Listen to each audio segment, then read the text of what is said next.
A paz do Senhor, amados irmãos, graças a Deus, última sexta-feira do ano de 2023, última lição de número 14, é muito atípico o trimestre ter 14 lições, mas dessa vez nós fomos abençoados, com a 14ª lição, e nós fechamos então o quarto trimestre dessa lição abençoada que estivemos estudando. Essa é uma lição escatológica. Veja que os hinos que nós cantamos fala sobre a volta do Senhor, e o assunto que fecha todas as temáticas referentes a missões e a volta do Senhor Jesus. Essa que é o tema principal. E claro que ele foi buscar o nosso comentarista foi buscar um texto áureo que fizesse essa ligação. Então ele encontrou em Mateus capítulo 24, versículo 14, esse versículo que diz: e este evangelho do reino será pregado em todo o mundo, em testemunho a todas as gentes, e então virá o fim. E é exatamente em cima desse versículo que vão ser desenvolvidos alguns pensamentos, algumas explicações, algumas até possíveis, outras não tão possíveis assim, e nessa noite nós vamos pensar sobre esse texto especificamente. Porém, não sei se o comentarista fez de propósito, mas ele vai vincular uma expressão muito importante para a igreja, que é a questão da grande comissão, que deve ser cumprida, e ele usa um termo até o arrebatamento. Essa verdade prática tem uma ideia mais completa, mais realista do contexto que nós vamos estudar, porque ele fala assim: Jesus não disse ide por todo mundo e pregar o evangelho a toda criatura? Foi o Senhor. Então isso é a grande comissão. E eu tenho que fazer até quando? Até o arrebatamento. Então ele desvinculou daquela ideia do fim do mundo, do Mateus 24. Então essa verdade prática parece ser mais adequada teologicamente do que querer vincular a grande comissão a Mateus 24, 14. Então a grande comissão, ela está mais em simetria com essa ideia de trabalharmos para o Senhor Jesus, porque Jesus vai arrebatar a igreja. A qualquer momento o Senhor Jesus vai arrebatar a igreja. Então nós vamos obedecer à grande comissão. Então a verdade prática, ela acaba sendo mais completa nesse sentido da grande comissão. A leitura bíblica já foi feita pelo pastor Cleverson, nós fizemos aqui todos juntos. Então vamos pensar um pouquinho no nosso texto áureo, que é um texto áureo escatológico e que tem mais de uma explicação. A nossa igreja, de acordo com o que foi proposto na lição, segue uma linha teológica, mas nós vamos ver outras linhas teológicas que contemplam Mateus 24, 14. O que diz Mateus 24, 14? E este evangelho do reino será pregado em todo o mundo, em testemunha a todas as gentes, e então virá o fim. Então essa são palavras do Senhor Jesus. Aonde que está inserido o versículo 14? Está dentro do capítulo 24. Dentro do capítulo 24, ele inicia falando sobre o princípio das dores. Aliás, é o tema até que a Sociedade Bíblica deu. Então é o sermão profético, ele fala sobre o princípio das dores, e ele avança no capítulo 24, ele vai falar da grande tribulação, e depois ele fala a partir do versículo 15, do mesmo capítulo 24, ele vai falar sobre a grande tribulação. Ele fala da vinda do Filho do Homem em glória. Então, aí já você vê que quando Jesus vem em glória, já é para o início do milênio. Ele vai falar sobre a parábola das 10 virgens, vai falar sobre a parábola dos 10 talentos, e ele vai encerrar esse conjunto escatológico, de fala escatológica, no capítulo 25, falando então sobre a vida eterna e o castigo eterno. Então o capítulo 24 de Mateus 25 são assuntos escatológicos que nós temos que olhar com bastante cuidado. Por quê? Porque existem várias interpretações sobre Mateus 24, 14. Nós vamos trabalhar apenas com duas. A que a lição propõe e o que ficou conhecido como dispensacionalismo propõe. Só essas duas que nós vamos trabalhar. Existem outras? Existem. Ah, irmão, mas e agora? Existe muita interpretação, o que eu faço? Bom, assuntos que ainda não aconteceram, não se pode dogmatizar, porque não aconteceu ainda, irmão. Por exemplo, vamos dar um assunto que já aconteceu. O verbo se fez carne. Não tem discussão. Nós comemoramos o nascimento de Jesus. Jesus se fez carne, nasceu por obra e graça do Espírito Santo e da Virgem Maria. Isso é doutrina, não tem discussão. Ah, eu acho, não tem achismo. Ah, eu penso, eu imaginei. Não tem, é isso, porque já aconteceu. Batismo com o Espírito Santo, Atos capítulo 2, as pessoas foram batizadas com o Espírito Santo, revestimento de poder, tem que ficar discutindo isso. Agora, assuntos que não aconteceram ainda, então eu não posso dogmatizar, eu não posso chegar e falar, vai ser assim. Bom, a Bíblia fala dessa maneira, não sei se eu tenho o conhecimento exato para dizer que vai ser desse jeito.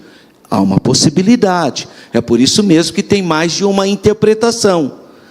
Muito bem, então vamos pensar Mateus 24, 14, primeiramente, na percepção do dispensacionalismo, porque no corpo da lição está a posição da Assembleia de Deus, como que a maioria da liderança da Assembleia de Deus interpreta Mateus 24, 14, mas nós vamos ver como o dispensacionalismo interpreta e analisa esse versículo. Por que eu quero fazer análise do dispensacionalismo? Porque o dispensacionalismo tem 3 características que nós aceitamos. Primeiro, o dispensacionalismo, ele faz uma interpretação literal e consistente da Bíblia, de Gênesis até o Apocalipse. Ele não trabalha com simbolismo, tudo é simbólico, não. Se essa ideia analógica muito presente na igreja reformada, na igreja católica, que tudo é símbolo, não.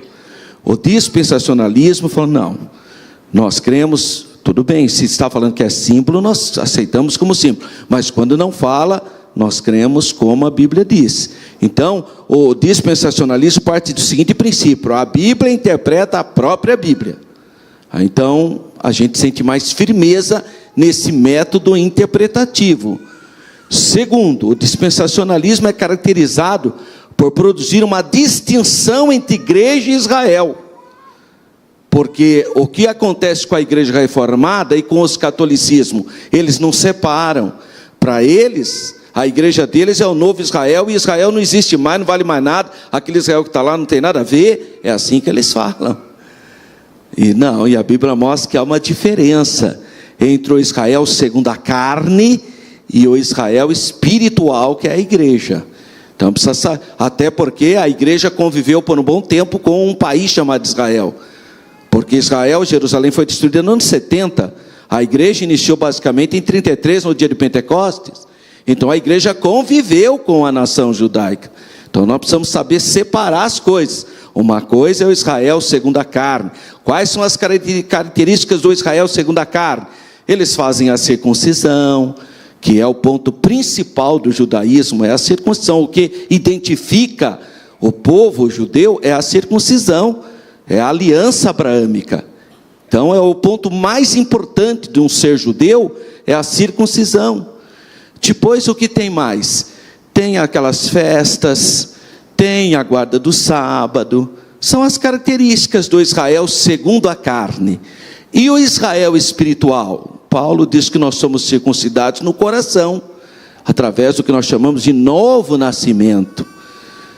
O nosso sábado é Cristo, Ele é o nosso repouso. Então, tudo muda, porque é uma perspectiva espiritual.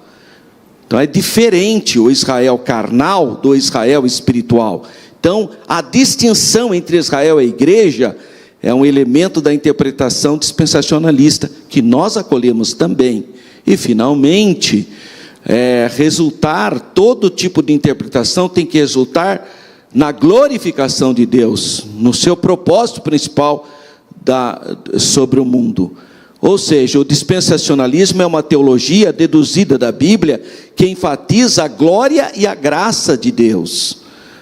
Por isso que nós vamos fazer uma leitura dentro dessa perspectiva.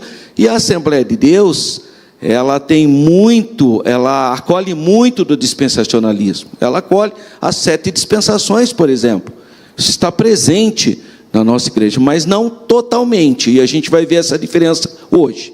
Então nós vamos analisar o texto de Mateus 24:14 na perspectiva dispensacionalista, porque depois no corpo da lição nós vamos ver o entendimento nosso da própria igreja, como que ela trabalha da Assembleia de Deus. Então o versículo inicia dizendo assim: e este evangelho do reino será pregado. Bom, a interpretação então dispensacionalista ensina que Mateus 24, versículo 14, se aplica ao primeiro período da grande tribulação. Então, para o dispensacionalismo, Mateus capítulo 24 não tem mais a ver com a igreja já foi arrebatada. Para o dispensacionalismo, o capítulo 24 de Mateus não tem a ver mais com o nosso aqui, porque Jesus já teria arrebatado a igreja. De fato, se você olhar com cuidado os 14 versículos, ele fala de coisas que tem a ver com tribulação, né? Que fala que você vai ser odiado, você vai ser perseguido, uma coisa muito pesada. Então, seriam os 3 anos e meios dos 7 anos da grande tribulação, mas aí a igreja teria sido arrebatada. Então o versículo 14 não seria para a igreja, seria para quem ficasse na grande tribulação.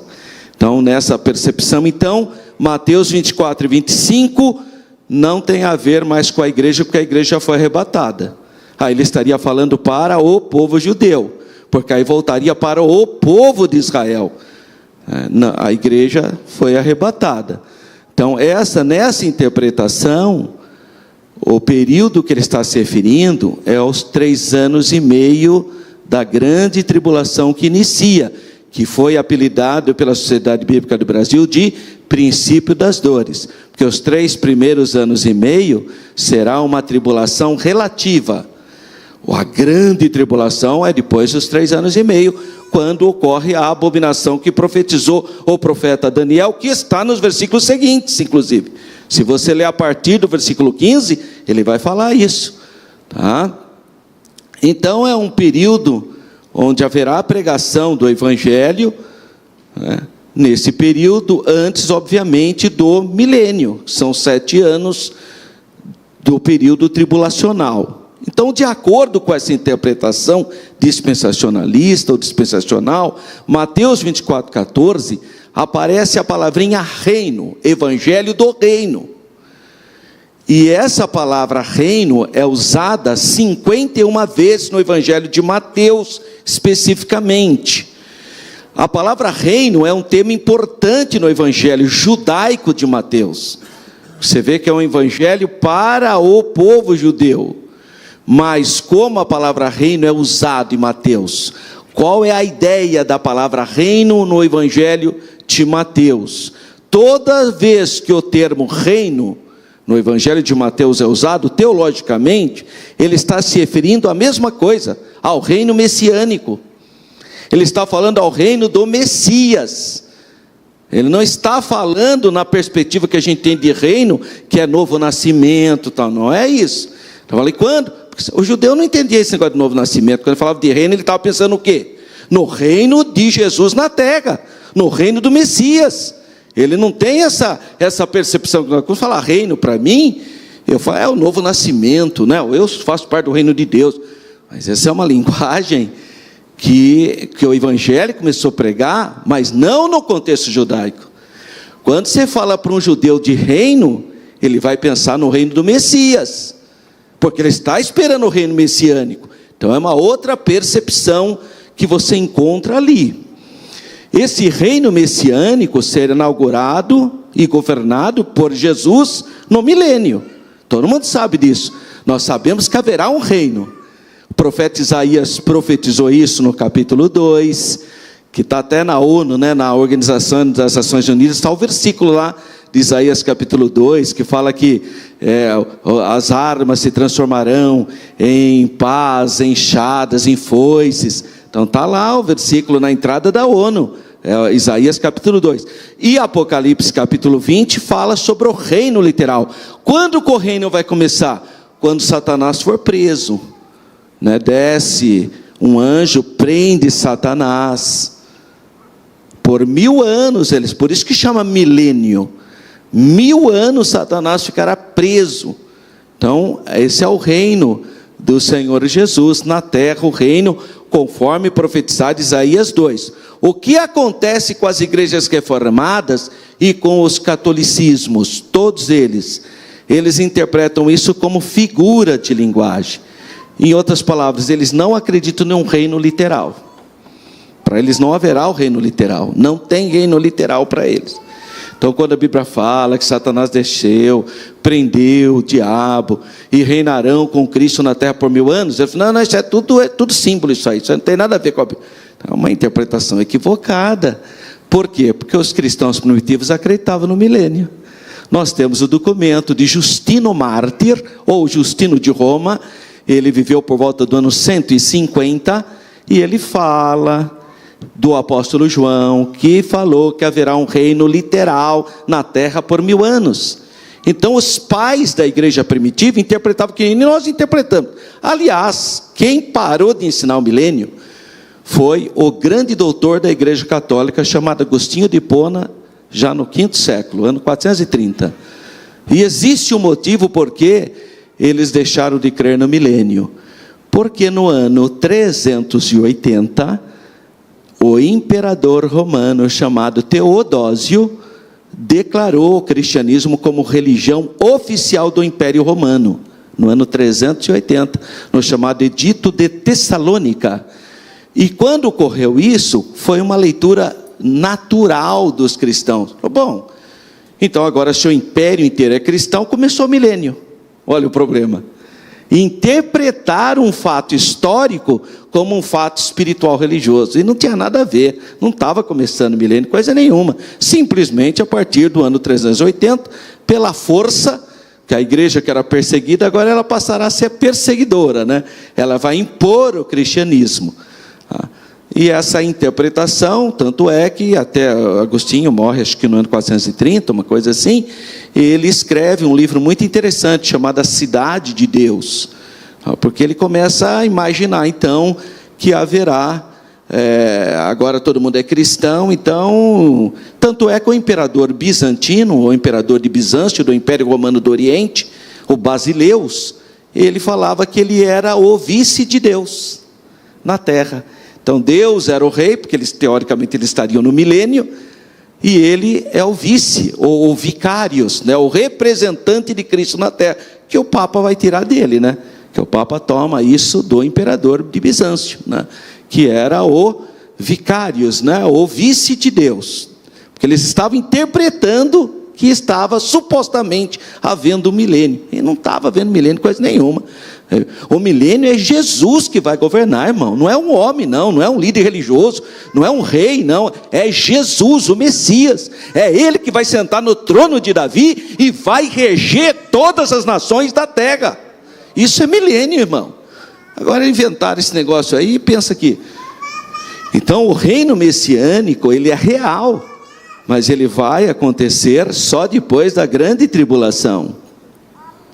Assim, de acordo com o dispensacionalismo, o discurso do Senhor Jesus em Mateus 24 está no contexto da última semana profetizada pelo profeta Daniel. Olha, o profeta Daniel profetizou a última semana, é daí que a gente tirou 7 anos. Vamos ler o que diz o profeta Daniel, Daniel 9, 24 a 27, 9, 24 a 27. Ele inicia dizendo assim, 70 semanas estão determinadas sobre o teu povo e sobre a tua santa cidade. Ele está falando do povo de Israel e sobre Jerusalém, para extinguir a transgressão e dar fim aos pecados, e expiar a iniquidade, e trazer a justiça eterna, e selar a visão e a profecia, e ungir o santo dos santos. Sabe e entende, desde a saída da ordem para restaurar e para edificar Jerusalém, até o Messias, o príncipe, 7 semanas e 62 semanas, as ruas e as tranqueiras se reedificarão, mas em tempos angustiosos. E depois das 62 semanas, será tirado o Messias, e não será mais. E o povo do príncipe que há de vir, destruirá a cidade e o santuário, e o seu fim será como uma inundação, e até o fim haverá guerra, estão determinadas assolações. E ele firmará um concerto, o príncipe, lá que vai destruir, firmará um concerto com muitos por uma semana. E na metade da semana, fará cessar sacrifício a oferta de manjares. E sobre a asa das abominações virá o assolador, e isso até a consumação. E o que está determinado será derramado sobre o assolador. Então ele está falando de uma semana. Ele fala que na 62ª semana o Messias é tirado, e depois ele fala de uma semana, e fala na metade da semana. Por isso que a gente fala dos 7 anos da grande tribulação, e que no meio da grande tribulação, depois de 3 anos e meio, a tribulação fica mais violenta. Mas Jesus fala isso aqui em Mateus 24, a partir do versículo 15. Abre a sua Bíblia, em Mateus 24, o Senhor Jesus vai dizer isso. Aqui em Mateus capítulo 24, que é o que nós estamos... Olha a partir do versículo 15, que para nós é depois dos 3 anos e meio. Olha só o que acontece, porque é o período tribulacional.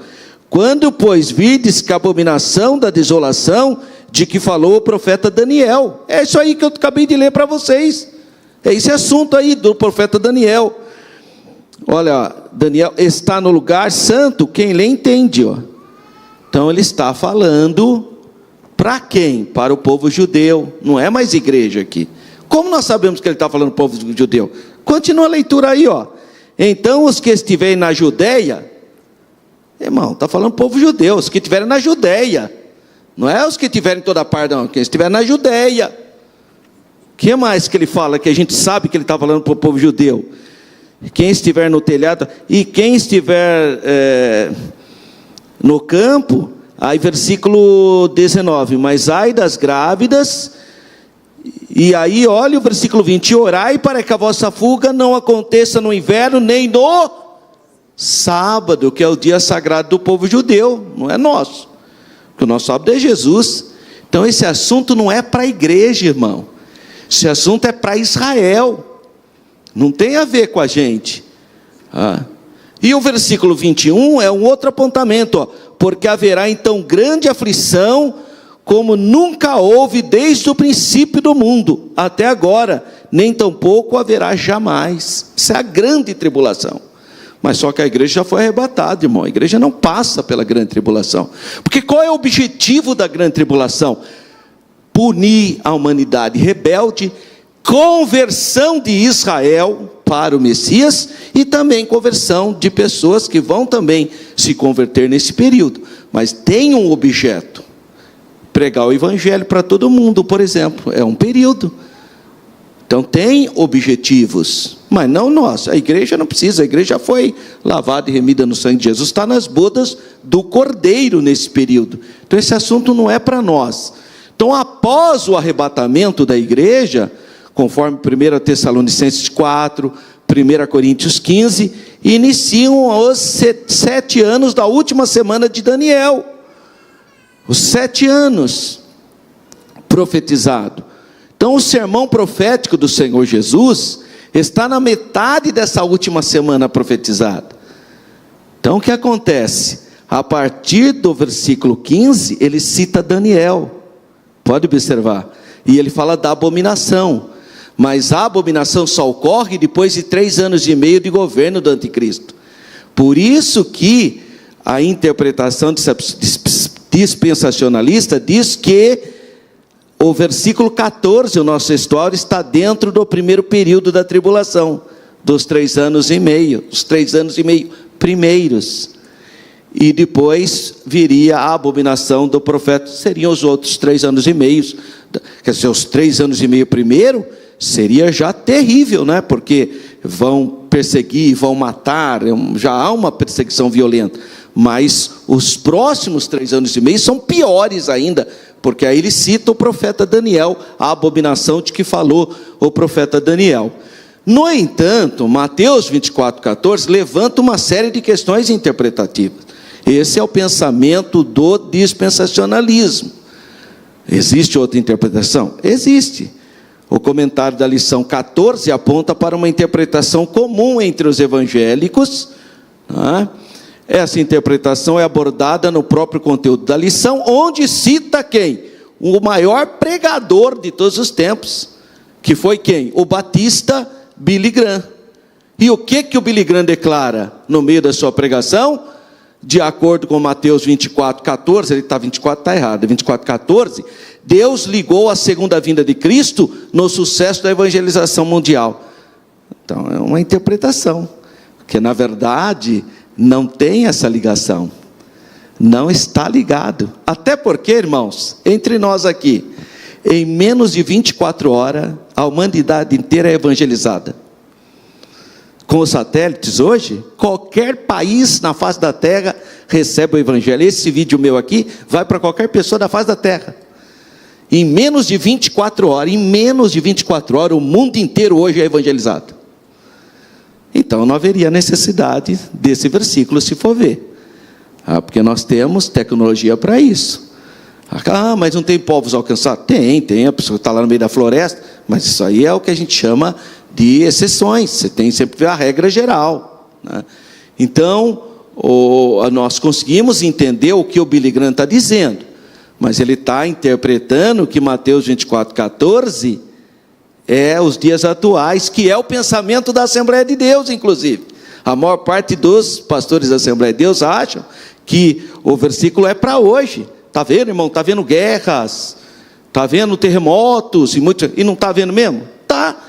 Então nós estamos já vivendo esse dia aí. Então eles acreditam que Mateus 24, de 1 a 14, são os dias de hoje.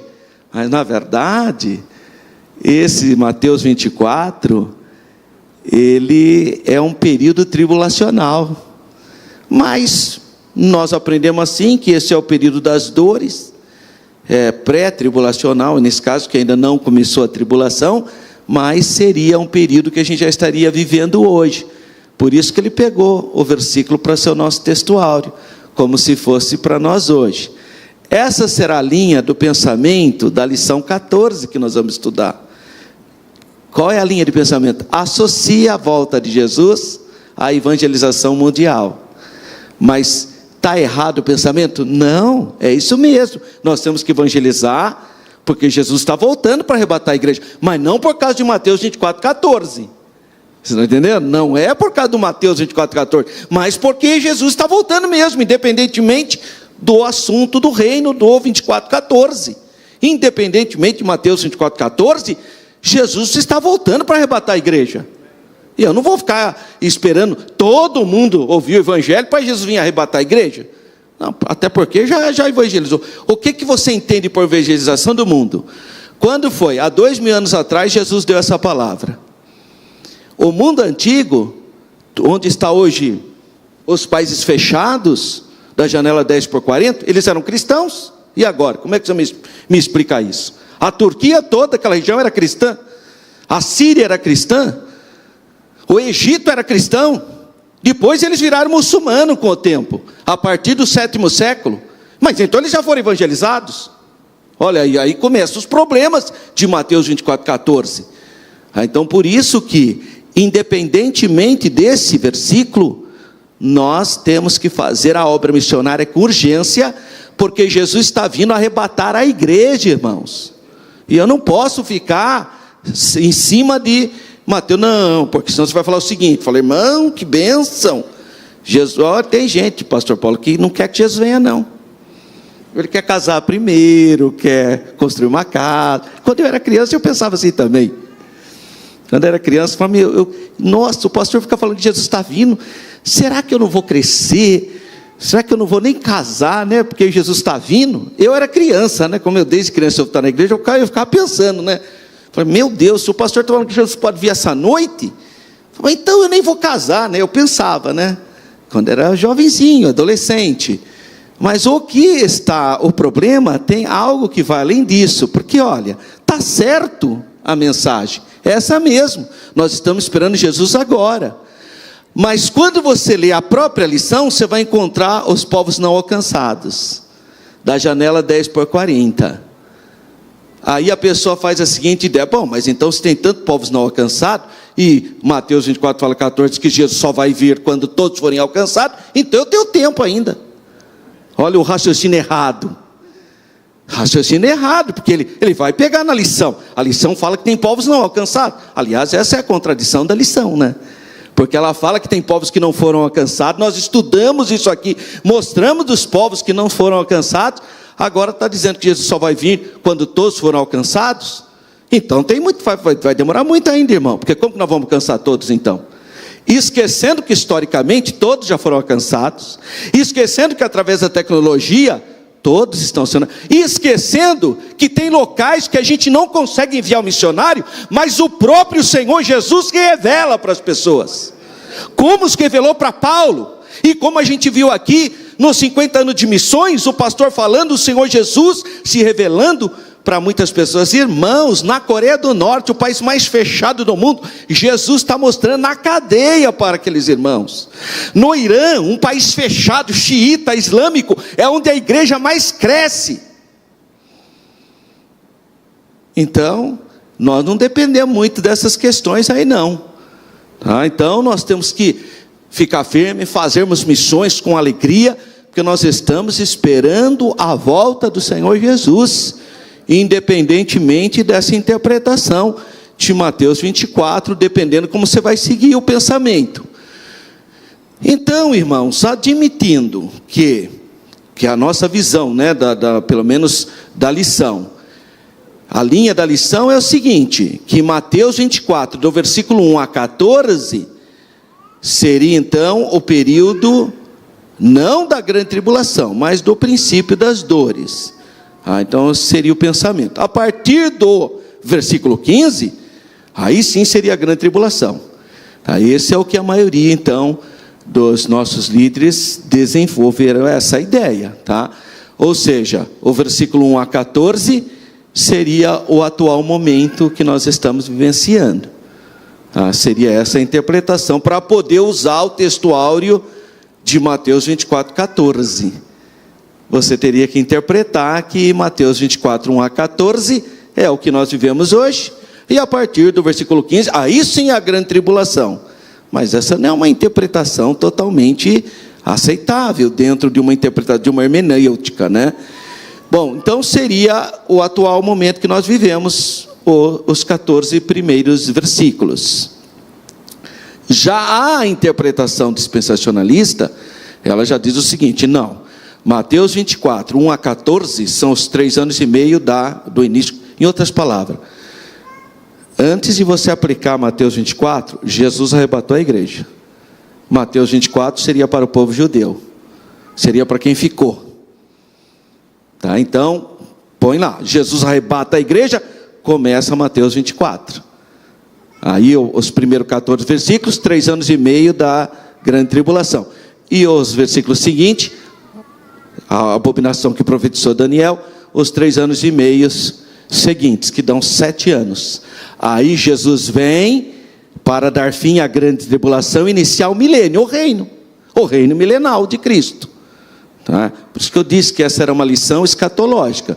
Então, a partir do versículo 15, seriam os últimos 3 anos e meio, que totalizam 7 anos da grande tribulação. Portanto, para o dispensacionalismo, a profecia do Senhor Jesus, em Mateus 24, é sobre o período da grande tribulação, todinho.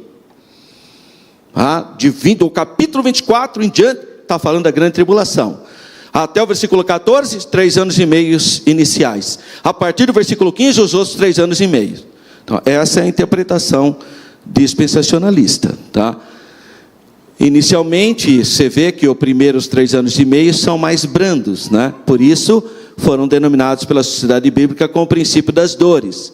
Depois de 3 anos e meio, ela torna-se mais intensa. Aí, o Senhor Jesus vai retornar depois dos 7 anos para implantar o reino milenar. Bom, mas independentemente, então, dessas interpretações, o que exatamente se entende como o Evangelho do Reino? O que significa? Ou como testemunho para todas as nações? O que se entende por então virá o fim? Aliás, esse foi o tema do livro do Abraão de Almeida, né, pastor Paulo? Lembra? Famoso, né? Acho que foi um best-seller, né? O nome do livro, Então Virá o Fim. É um livro muito produzido na época, né? Aí ele fala, Evangelho do Reino. A palavra grega evangelho significa boa mensagem, boas novas. Originalmente significa recompensa, dada para o mensageiro. Mas com o tempo ela passou a ser usada como boas notícias. A palavra por si só significa boas novas, evangelho, boas notícias ou boas novas. Boas novas sobre quê? Bom, isso depende do que você está falando, né?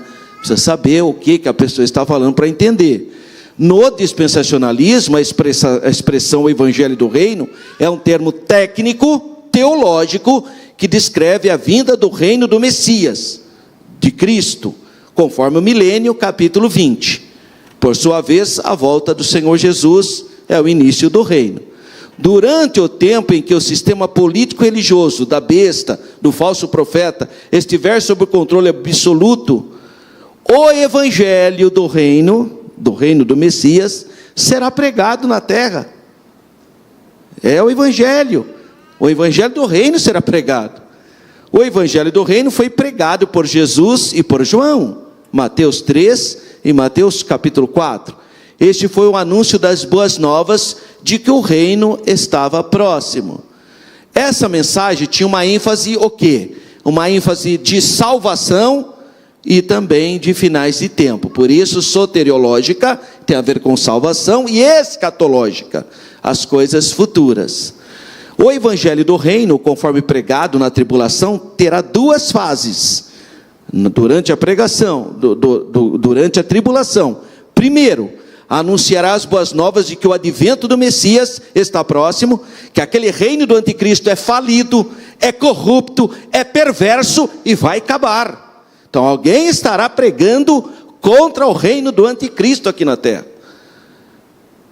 E que vai findar o reino do anticristo para iniciar o reino de bênção do Messias. E oferecerá aos homens a salvação pela fé, através da graça, baseada no sangue de Jesus. Porque muita gente, é uma simplicidade teológica, né? Falava assim, na grande tribulação, não vai ter mais o Espírito Santo, você vai ler a Bíblia, não vai ter efeito nenhum mais. Aí se a pessoa quiser ser salva, vai ser pelo seu próprio sangue. Isso não tem sentido, irmão. Simplicidade, né? Naquela época, irmão, para começar, o Espírito Santo continua atuando, irmão. Não como hoje. Porque hoje o Espírito Santo opera de maneira extraordinária. Desde o dia do Pentecostes, é abundante. No período depois que o Espírito Santo arrebatar a igreja, o Espírito Santo vai voltar a atuar como atuava no Antigo Testamento. É por medida, é diferente. Agora, a salvação continua sendo pelos méritos de Cristo. Não tem jeito de ser salvo pelo seu próprio sangue. Mas eu não vou ser martirizado? Claro que vai. Você vai ser morto? Vai ser morto. Na grande tribulação, quem for crente vai ser morto. Ou vai para campo de concentração. Isso vai acontecer na grande tribulação. Mas você vai ser salvo não por isso, por causa do seu martírio. Você vai ser salvo pelo sangue de Jesus. Porque não tem salvação fora do sangue de Jesus, irmão. Você acha mesmo que Deus ia enviar o seu único filho para morrer na cruz do Calvário, para derramar o sangue dele. Se Moisés resolvesse o seu problema, se você mesmo resolvesse o seu problema, nunca Deus daria o filho dele. Deus enviou o filho dele porque você não tem a menor chance de ser salvo. Você depende exclusivamente dos méritos de Jesus no Calvário, do sangue vertido na cruz. Eu dependo do sangue de Jesus, irmão. Não tem solução para nós. Nós dependemos exclusivamente do sacrifício de Jesus. Então, no dispensacionalismo, Mateus 24,14, é um evento futuro, quando o evangelho será pregado em todo mundo, com base aonde que ele vai citar agora? Apocalipse 14, versículos 6 e 7, que diz: e vi um outro anjo voar pelo meio do céu, e tinha o evangelho eterno, para o proclamar aos que habitam sobre a terra, e toda nação, tribo, língua e povo, dizendo com grande voz: temei a Deus e dai-lhe glória, porque vinda é a hora do seu juízo. Adorai aquele que fez os céus e a terra, e o mar e as fontes das águas. Apocalipse 14 é o período da grande tribulação. O evangelho do reino está sendo pregado. Assim, ambas as passagens estão colocadas em contextos da evangelização global. Fala toda língua, todo povo, toda nação, toda tribo. Mas esse é o período dos 7 anos da grande tribulação. É importante observar que a afirmação de Jesus em Mateus, do Senhor Jesus em Mateus 24,14, não implica que todos os povos sejam convertidos. Não é isso. Cuidado, porque às vezes você interpreta, né? Então todo mundo vai ser salvo. Não, está dizendo que será pregado. Mas não significa que todos se converterão. Porque há um abismo entre você pregar e as pessoas ouvirem o evangelho e as pessoas que vão se converter. Tá? Então não mistura as coisas, tá? E fala que as pessoas terão oportunidade de aceitar o evangelho ou não, mas não significa que todos acolherão. Infelizmente, pessoas não vão aceitar. Bom, então, esse é o primeiro comentário que a gente quis fazer sobre Mateus 24,14. Mas a lição 14 trabalhou outra interpretação para a expressão evangelho do reino, conforme nós vamos observar a partir de agora. Bom, e ainda o nosso textuário, ele fecha dizendo: em todo o mundo, em testemunha de todas as gentes. A expressão todo mundo é de uma palavrinha grega oikomenos, que vem eucumeno hoje, ou ecumenismo. A palavra eucumeno, ela significa toda a terra habitada. Essa é a ideia, tá? Ela é usada no Novo Testamento para se referir ao Império Romano, porque para a civilização romana, greco-romana, quem era civilizado? Só quem morava dentro do império. Quem morava fora do império era bárbaro, não era civilizado. Então, para eles, o mundo civilizado era o ecumeno. Então, o evangelho seria pregado só para o mundo civilizado, olha só. Então, só para o Império Romano. E aí surge uma outra discussão de novo. Por quê? Porque a China era um outro império que rivaliza em termos de tecnologia e também enxergava os outros como bárbaro. Ela enxergava como o império celestial, os civilizados eram os chineses, o resto eram bárbaros. Mas o Império Romano também enxergava assim. Os outros são bárbaros, nós somos civilizados. Então, cuidado para você não interpretar o ocumenos como sendo apenas aquelas pessoas ali em volta. E essa foi a grande discussão por muitos teólogos. Por que Jesus nasceu sob a égide do Império Romano, sendo que havia mais gente do lado de lá, na China e na Índia? Aí você vê, a Bíblia, Paulo explica isso em Gálatas: vindo a plenitude dos tempos, Deus enviou seu Filho. Então havia uma preparação, a plenitude do tempo. Isso é o que nós chamamos de cronologia divina. Não dá para nós mensurar isso, porque se você for ver friamente, a China estava no estágio cultural, em muitos aspectos mais elevado do que o Ocidente, tá? Então é uma coisa muito complicada. Então a palavra oikos significa casa, e a ideia seria o prefixo, né? Oikos menos, todo mundo habitado. O mundo habitado, então, poderia se referir ao Império Romano, se apoiar, por exemplo, no texto de Lucas, capítulo 2, versículo 1. Mas, obviamente, que é uma coisa mais universalista, como diz lá Apocalipse 14. No entanto, essa foi a palavra usada. A palavra oikomenos se referia ao mundo greco-romano. Mas nós preferimos interpretar como sendo todo o mundo habitado, todas as pessoas, independentemente daquelas que tiveram contato com o que nós chamamos de civilização ou não. E ele fecha dizendo: então virá o fim. Bom, sobre o fim mencionado aqui, é o fim dos 7 anos da grande tribulação, claro, né? Porque ainda não é o juízo final, porque depois ainda tem o milênio, e depois que tem o juízo final. Então não é o fim final. Tá? Cuidado, tá? Vem o fim, então virá o fim da grande tribulação, porque aí vai começar o milênio, tá? Porque aí é a segunda vinda de Cristo em glória. Então o fim derradeiro, o fim, vai ser depois do milênio. Depois do milênio é que vem o fim final mesmo, né? É redundante dizer isso, mas é o grande trono branco, onde todos os seres humanos que não foram justificados por Jesus serão julgados. Aí é o juízo final. E aí nós estamos livres disso, porque o nosso caso não tem a ver com o juízo final.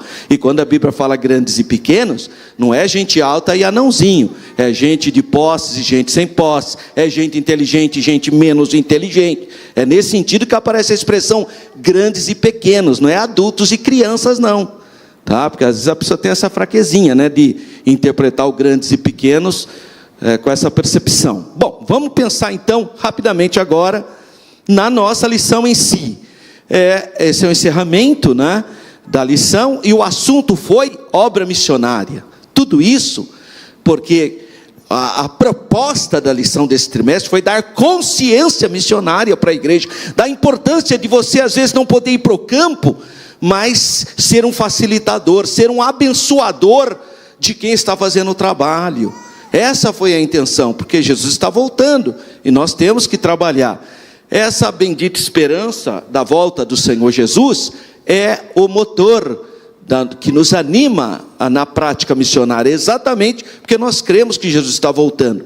A compreensão a respeito da iminência da volta do Senhor Jesus traz senso de urgência.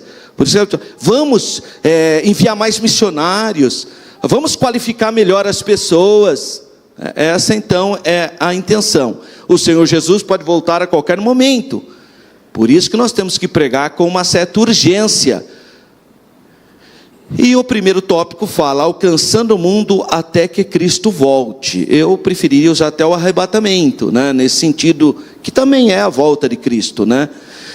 E esse evangelho do reino será pregado. Então agora ele vai dar a percepção nossa.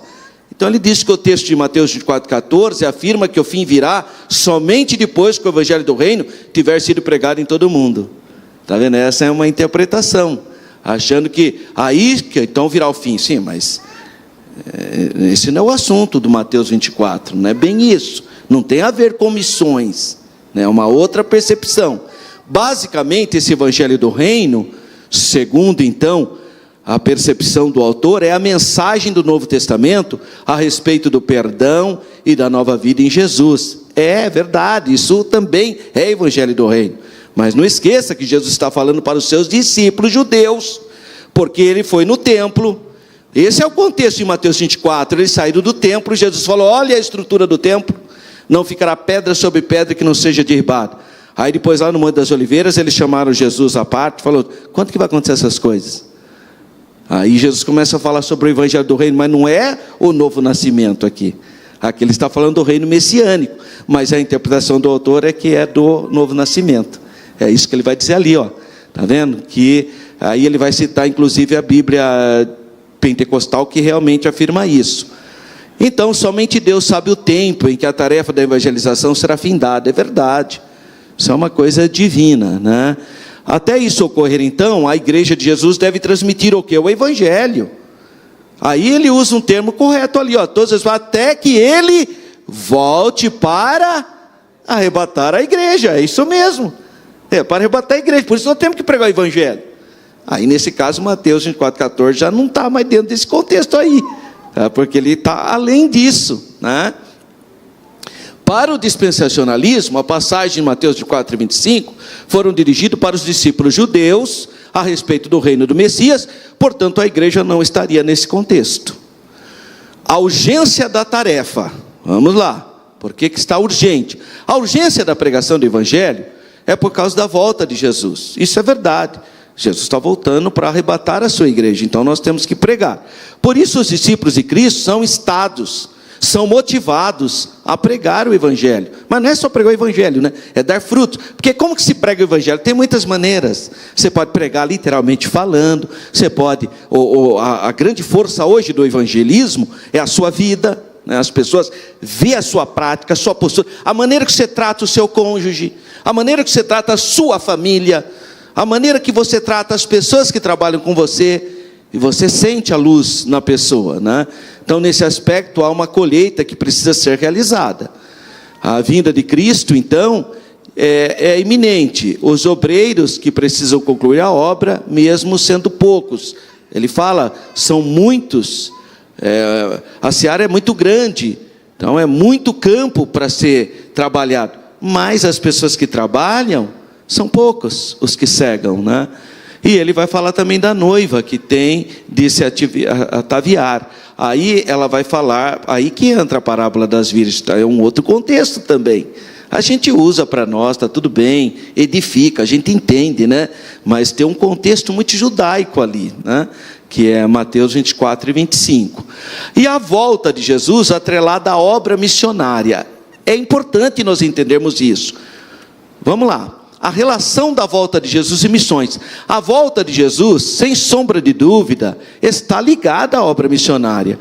Aí vem a afirmação do Billy Graham, Mateus 24:14. Olha, de acordo com Mateus 24:14, Deus ligou a segunda vinda de Cristo ao sucesso da evangelização mundial. Então essa é a interpretação que a maioria da Assembleia de Deus segue, né? Mas é meio descontextualizada essa ideia aí. Porque independentemente disso, irmão, nós estamos esperando o arrebatamento da igreja. Nesse sentido, os cristãos devem trabalhar pela salvação das almas dos homens com todas as suas forças. Para esse serviço, olha a bênção. E é isso que é bonito na igreja, irmão. Porque eu quando era jovem, né, eu sempre preguei, se o irmão dava oportunidade para pregar, eu ia pregar, pregava no culto livre, eu ia mesmo, porque o irmão dava oportunidade para eu pregar, eu ia. Tudo quanto é culto livre, eu ia. Tudo quanto é culto, eu ia na igreja segunda, terça, quarta, quinta, sexta, sábado, domingo. Eu ia todo, era assim. Porque aí o pastor dava oportunidade para a gente pregar, então a gente ia. E eu gostava de pregar. Principalmente quando a gente fala, olha, hoje caiu fogo na igreja, olha, hoje tantas pessoas se converteram. Mas depois a gente vai aprendendo a palavra de Deus, irmão, quem que faz isso é o Espírito Santo, não é a gente. A gente, coitado, achava, meu Deus, hoje ninguém, nossa, eu preguei uma mensagem tão preparada, eu orei, me consagrei, ninguém aceitou Jesus, que pena. Mas quem que convence a pessoa é o Espírito Santo, irmão. Você só prega. Então não tema, não tenha medo de pregar. Vocês falam, irmão, mas eu vou falar, eu não sei falar, não fala. Deus vai te usar. Quem convence o homem do pecado, da justiça e do juízo é a pessoa do Espírito Santo, não é você. Não é você, para de achar que você faz. Irmão, comigo é assim, eu falo. Para, você não faz nada disso. Só prega, se prepara, se qualifica. Faça a escola teológica, venha no culto de oração, venha no culto de consagração. Mas é o Espírito Santo que convence as pessoas, irmão. Não é você. A irmã fica achando que é ele. Então, para esse serviço, nós temos a pessoa do Espírito Santo que nos capacita. Por isso, cada cristão deve estar disposto para atender a chamada da evangelização. Provérbios 11:30, o fruto do justo é árvore de vida, e o que ganha almas, sábio é. Bonito, não é, irmãos? E o chamado para todos nós, palavra do apóstolo João, é aplicada à igreja, o tempo está próximo, né? Apocalipse 1:3, só que é o Kairos, o tempo de Deus é Kairos, o tempo humano é o Cronos. Cronos é o nosso tempo aí. Sabe esse calendário que a gente fez? Está tudo errado, mas a gente acha que está abafando, né? Esse tempo humano está tudo errado, irmão. Mas tudo bem, a gente sobrevive bem, né? Nessa nossa simplicidade. Mas há um tempo divino. Tem o tempo de Deus, que é o Kairos. Por isso o Senhor Jesus continua a chamar a igreja. Trata-se de um alerta final o evangelho precisa ser proclamado. Nessa última hora da igreja, então, nesse mundo, uma nova geração de voluntários precisa responder o chamado universal para a evangelização. Deixa eu te contar uma coisa, não é uma opção. Por isso que eu fico meio preocupado com a palavra voluntário, porque o voluntário faz com essa ideia, né? Irmão, eu sou voluntário, viu, irmão? Amanhã não dá para eu vir, não vou vir, eu sou voluntário. Eu estou precisando de gente que tenha chamada, sabe? Gente que tem compromisso com as coisas de Deus. Não é essa, se der eu faço. Isso é voluntário, irmão. Eu preciso por quê? Porque a evangelização não é uma opção. Jesus não falou, se der, você evangeliza, viu, irmão? Não, ide por todo mundo, pregai o evangelho a toda criatura. Quem crer e for batizado será salvo, quem não crer será condenado. É uma comissão, é impositiva, portanto não é uma opção. Não tem opção. Por isso que Paulo fala, ai de mim, se não pregar o evangelho, porque não é opcional. A irmã fala, mas isso é opção, se eu quiser eu faço, se eu não quiser eu faço. Não, senhor, você tem que pregar sim. Então nós temos que levar a palavra de Deus. Aproveitamos então os meios modernos, tecnológicos. Irmão, olha esse negócio de WhatsApp aí, está na sua mão, você pode mandar um versículo bíblico, ao invés de ficar falando bobagem, ficar transmitindo fake news. Bíblia, palavra de Deus, hino, evangeliza através do seu grupo de WhatsApp. Use, irmão, manda uma palavra bonita. Para nós encerrarmos, preliminarmente, devemos agradecer a Deus pelo departamento de missão. Nós agradecemos a Deus pelo departamento de missão que nós temos aqui. Graças a Deus, completamos 50 anos nesse ano de 2023. Foi um evento marcante, histórico. E o nosso desejo é que as mais igrejas invistam em oração, em recursos humanos, financeiros, para que nós possamos alcançar o máximo de pessoas. Nós vivemos sim os últimos dias, por isso que nós temos que compreender que a obra missionária é algo urgente. Só, irmão, que é só o Espírito Santo para despertar eu e você. Se o Espírito Santo não tocar no seu coração, você não vai investir nada em missão. Você não vai orar para ninguém, você vai ficar aquela cabeça dura. Então pede para Deus entrar no seu coração, e eu estou cansado de falar, eu vou repetir para os irmãos. Não se dá dízimo, não se dá oferta missionária, quilo de alimento não perecível, ou a oferta para o Instituto Paulo Freire, como se fosse mais um boleto. Está vindo um monte agora em janeiro, IPTU e tanto agora. Vem um monte de boleto. Não funciona assim. Isso aí você tem que pegar o envelope, é ato de fé. Põe o seu nome bonitinho, entra no seu quarto. Fecha a porta. Senhor, aqui está a 10ª parte. Eu estou te honrando como teu servo Abraão te honrou. Eu tenho fé que o Senhor entrará com providência, com prosperidade na minha casa. Você tem que falar com Deus, você tem que consagrar, porque aquilo não é mais dinheiro, aquilo lá são sementes. Paulo fala que vira semente, e a hora que você semear, Deus vê o seu ato de fé, se você faz com alegria, e Deus ama esse ato de fé. Então enxergue diferente aquela oferta de missão. Pega o envelope. Eu falei isso em Vila Padre Anchieta. Eu falei, irmão, se você está desempregado, mas você tem fé, vai lá e pega um envelope. Fala você com Deus lá no seu quarto. Fala para Deus que você tem vontade de ser dizimista, que você quer ajudar no Instituto Paulo Freire, que você quer ajudar na obra missionária, que você quer ajudar com o quilo de alimento não perecível, mas que você está desempregado. Mostra para Deus seu envelope. Uma semana depois, o irmão estava ligando para mim: pastor, Deus abriu a porta, eu estou empregado, num emprego que era impossível, mas Deus tornou-se possível. Isso é ato de fé. Tenha experiência com Deus, especificamente na obra missionária, porque Deus ama essa obra. Irmãos, se Deus nos permitir, ano de 2024, essa é a nova lição. Olha que tema lindo: o corpo de Cristo. Origem, natureza e vocação da igreja no mundo. Esses serão os temas que nós estaremos compartilhando no ano de 2024. Um ano abençoado para todos. Eu agradeço nosso pastor, nossos irmãos da Escola Bíblica Dominical. Parabéns para todos que conseguiram acompanhar as 14 aulas. Um feliz ano novo, cheio de saúde, de bênção, de prosperidade, com aquela mesma palavrinha do último versículo do livro de Apocalipse: Maranata, ora vem Senhor Jesus. Amém.